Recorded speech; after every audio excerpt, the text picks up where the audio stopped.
नमस्कार, जय महाराष्ट्र. तर आपला आजचा जो व्हिडिओ आहे लाडकी बहीण योजनेच्या अंतर्गत आहे आणि सगळ्यांनाच माहिती आहे की आपला जी-आर जो आहे तो 24 तारखेला आलेला आहे. म्हणजेच 24 मार्चला आपल्या फेब्रुवारी महिन्याचा जी-आर आलेला आहे.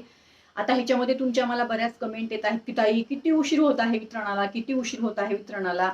बघा, मी तुम्हाला त्या दिवशी सांगितलं होतं की मागच्या महिन्याचं पण असंच झालं होतं. जेव्हा आपल्याला जानेवारीचा हप्ता फेब्रुवारीमध्ये आला त्यावेळेस पण जवळपास जी-आर आल्यानंतर 5 दिवसांनी आपल्याला वितरण झालं होतं. आणि मी माझ्या परवाच्याच व्हिडिओमध्ये तुम्हाला सांगितलं होतं की जी-आर तर आज आलाय, पण वितरण कधी होणार आता हे जेव्हा अपडेट येईल तेव्हाच कळेल. पण काळजी करू नका, मला असं वाटतं ह्या 1-2 दिवसामध्ये आपल्याला हे वितरण होणं अपेक्षित आहे, असं मला तरी वाटतंय आतापर्यंत. तर बघूया, जसंही आपल्याकडे ही अपडेट येईल मी तुम्हाला सांगणार आहे. मी ह्याच्यामध्ये अजून एक माहिती तुम्हाला देणार आहे की आता शुक्रवारी जर वितरण सुरू झालं तर शनिवारी पण वितरण चालू राहतं. आता 2 दिवसामध्येच हे वितरण होत आहे. म्हणजे आता 3-4 दिवस वितरण राहतच नाही, फक्त 2 दिवसामध्ये आपल्याला वितरण होतं आणि 2 दिवसामध्ये हे वितरण पूर्ण होतं असं आहे. आता उद्या जर झालं वितरण संध्याकाळी तर शनिवारी दिवसभर वितरण राहील आणि वितरण संध्याकाळ रात्री रात्री 12 पर्यंत वगैरे हे वितरण पूर्ण होईल.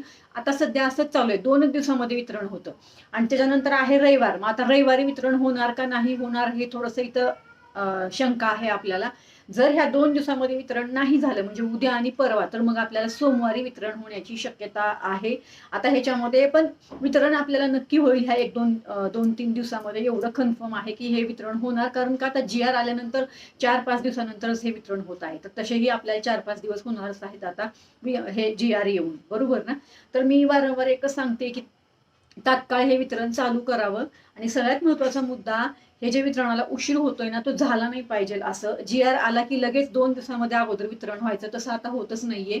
तर सरकारला परत या माध्यमातून विनंती आहे, तुमच्या लाडक्या बहिणी खूप खूप आतुरतेने ह्या हप्त्याची वाट बघत आहेत. आणि एकतर आपल्याला फेब्रुवारी महिन्याचाच हप्ता मिळणार आहे. बघा, आपल्याला जे आहे ना ते आत्ता आपल्याला आपल्या मार्च महिन्याचा हप्ता मिळणार नाही, कारण आपल्याला जी-आर अगोदर झालेला आहे. आता जी-आर मध्ये जो निधी मंजूर आहे ना त्याच्या हिशोबानेच आपल्याला वितरण होतं. तर जी-आर मध्ये फक्त फेब्रुवारी महिन्याचाच निधी मंजूर झालेला आहे. त्यामुळं आपल्याला हे फेब्रुवारी महिन्याचंच वितरण होणार आहे, एवढं लक्षात घ्या. जसं ही अपडेट येईल तसं मी सांगणार आहे. किंवा समजा माहिती जरी नाही आली आणि डायरेक्ट वितरण जरी झालं तर सगळ्यात अगोदर आपल्याला कळतं, कारण आपले व्हॉट्सअप ग्रुप आहेत आपल्या याच योजनेच्या अंतर्गत आणि आपल्या केंद्र राज्य सरकारच्या योजनांच्या अंतर्गत. तर काळजी करू नका, लवकरच हे वितरण होईल. वितरण सुरू झाले की लगेच आपल्याला कळतं आणि मी लाईव्ह त्याच वेळेस घेत असते जेव्हा वितरण होतं. मला बऱ्याच महिलांच्या कमेंट आल्या, ताई लाईव्ह कधी येणार. वितरण सुरू झालं की मी लगेच लाईव्ह येणार आहे, काळजी करू नका. बाकी तुमच्या ज्या काही कमेंट आहेत त्या तुम्ही मला करताय. केवायसी संदर्भात तुम्ही मला कमेंट करत आहात. आता सगळ्यात महत्वाचा मुद्दा, जर तुमची केवायसी दुरुस्ती अजून झाली नसेल तर तुम्ही तुमची केवायसी दुरुस्ती करून घ्या. आणि नवीन केवायसी साठी अजून अपडेट आलेली नाही. आपण वारंवार प्रयत्न करतोय पण अजून कुठलीही अपडेट आली नाही. अपडेट आली की लगेच तुम्हाला मी देणार आहे, काळजी करू नका. चला तर मग परत भेटू. धन्यवाद. जय हिंद, जय महाराष्ट्र.